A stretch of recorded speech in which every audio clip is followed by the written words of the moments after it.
Wow, Space Force. It's the plane of today.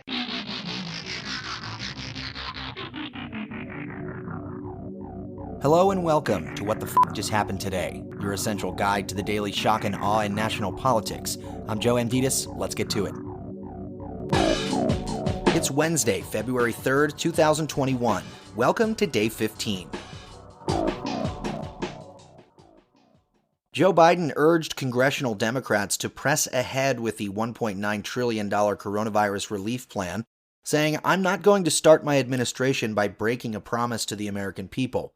Biden said he was open to negotiating the price tag for his COVID-19 relief proposal, including by narrowing the distribution of $1,400 stimulus checks to focus on poor and middle-class people, but said that he wouldn't reduce the amount of the stimulus checks.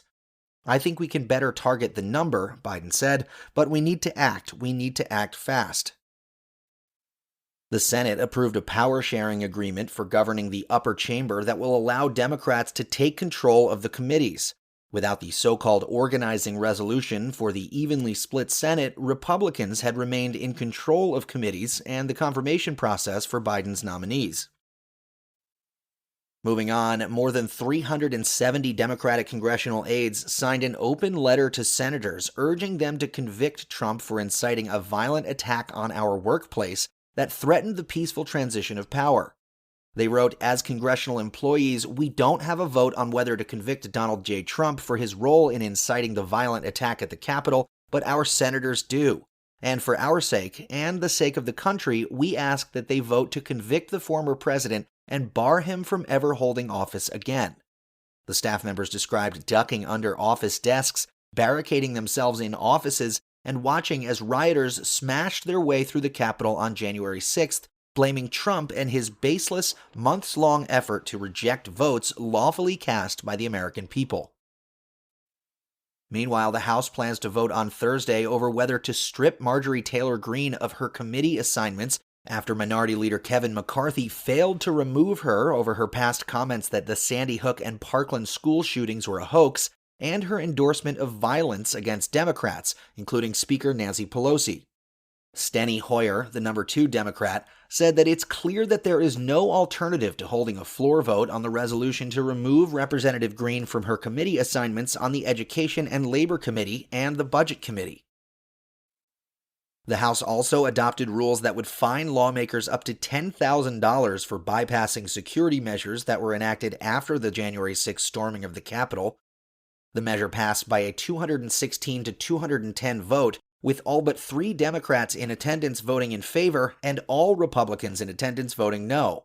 In a statement, House Speaker Nancy Pelosi said, "It is beyond comprehension why any member would refuse to adhere to these simple, common-sense steps to keep this body safe." Moving on, the Manhattan District Attorney's Office opened an investigation into Steve Bannon. Trump pardoned Bannon, who was indicted on federal fraud charges for his role in a fundraising scheme to build a border wall. Bannon and 3 others were arrested on August 20th of last year and indicted on accusations that they stole from hundreds of thousands of people who donated to the We Build the Wall campaign. And finally, the Space Force absolutely has the full support of the Biden administration, according to White House Press Secretary Jen Psaki. On Tuesday, Psaki responded to a question about the future of the Air Force branch established by Trump, saying, Wow, Space Force. It's the plane of today. It is an interesting question. I am happy to check with our Space Force point of contact. I'm not sure who that is. I will find out and see if we have any update on that.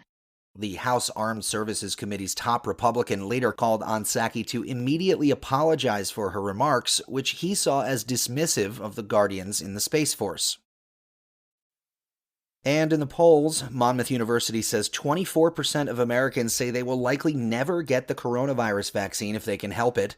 50% say they plan to get the vaccine as soon as they're allowed, while 19% say they prefer to let other people get it first.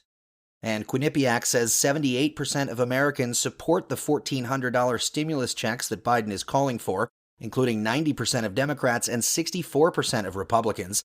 68% of Americans say they support the $1.9 trillion stimulus package.